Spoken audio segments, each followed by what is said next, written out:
What's up guys? Ako nga pala si Ails ng Ails Gaming TV at pag-uusapan natin ngayon is kung mas okay nga ba para sa akin mag-pull or mag-skip sa parating na banner ni Beastbake. Take note guys, opinion ko lang to at magbe-base lang tayo sa mga impormasyong nakuha ng mga data miner since hindi pa naman natin alam ang totoong kit na meron si Beastbake. Mabilis ang discussion lang to guys kaya feel free to comment down below yung mga opinion nyo patungkol sa parating na update. Pero syempre, bago ang lahat, kung gusto mong maging updated sa mga video na i-release ko about solo leveling Arise, i-click mo na yung like and subscribe button. Kahit wag na yung notification bell kasi gaya ng lagi kong sinasabi, pampagulo lang yan sa cellphone eh. So ayun, huwag natin patagalin pa, simulan na natin. Els Gaming TV. Okay, so andito tayo ngayon sa Twitter account ng isa sa mga data miner ng solo leveling Arise at ito yung mga impormasyon na nakuha niya patungkol kay Beastbake.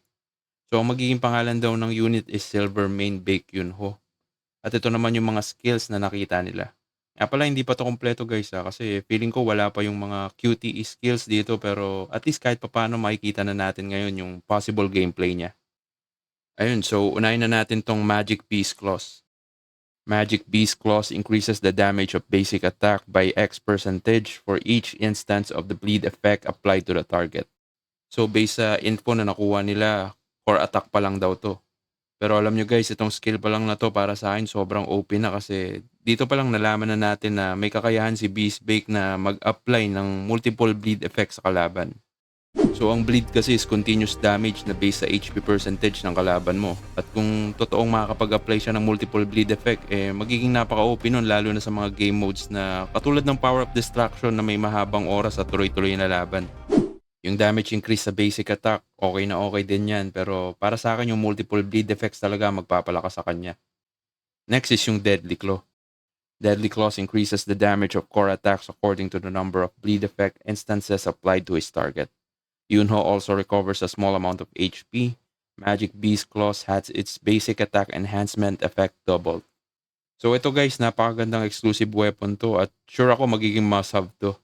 So, ayun nga, itong weapon na to nagbibigay daw sa kanya ng lifesteal plus dodoblehin niya pa yung damage increase na meron yung Magic Beast Claws. So, napakagandang synergy nun kaya ngayon pa lang sure na tayo na magiging heavy hitter talaga to si Beastbake. Silver Main Bake Yunho increases his skill damage by 50% of his reduced HP ratio. He uses Violent Approach or Slaughter to apply the bleed effect to enemies, inflicting continuous damage. Ibig sabihin nito is habang nababawasan ng HP ni Beastbake lalong lumalakas yung skill damage niya. So napakagandang synergy nito sa lifesteal kasi magkakaroon ka ng way para ma-manipulate yung HP bar mo at mapababa nang hindi ka namamatay. The damage of Magic Beast Claws and Slaughter increases when attacking bleeding targets. When he uses Extreme Attack Beast Form, he applies the Extreme Attack Beast Form effect to himself and receives continuous damage equal to 8% of his current HP every 3 seconds. His damage taken increases by 15%, but he gains super armor which increases his basic attack damage and attack speed by 30%. Okay, so based dito mukhang yung ulti niya is magiging double-edged skill since mababawasan siya over time once na ginamit niya to at medyo lalambot since tataas yung damage taken niya ng 15%. Pero ang maganda dyan is magkakaroon siya ng super armor at additional damage and attack speed. So kung mahilig ka sa bakbakan sobrang recommended tong unit na to kasi talagang parang makikipag-square ka sa kalaban since tatayo lang at makikipagsuntukan to si Beastbake hanggang sa may maunang tumumba. Kasi yung buong kit niya is talagang pang blow by blow So sure ako maraming mag-e-enjoy na players gamitin to si Beastbake.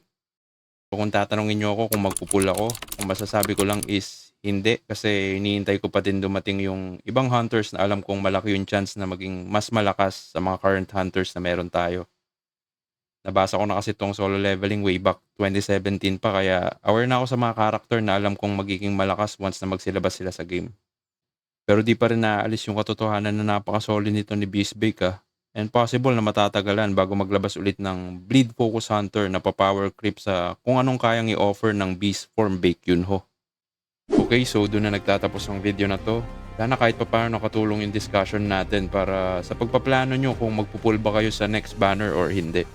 Maraming salamat sa panonood, mag-iingat kayo palagi at huwag kayong mawawala hanggang sa muli nating pagkikita. Paalam!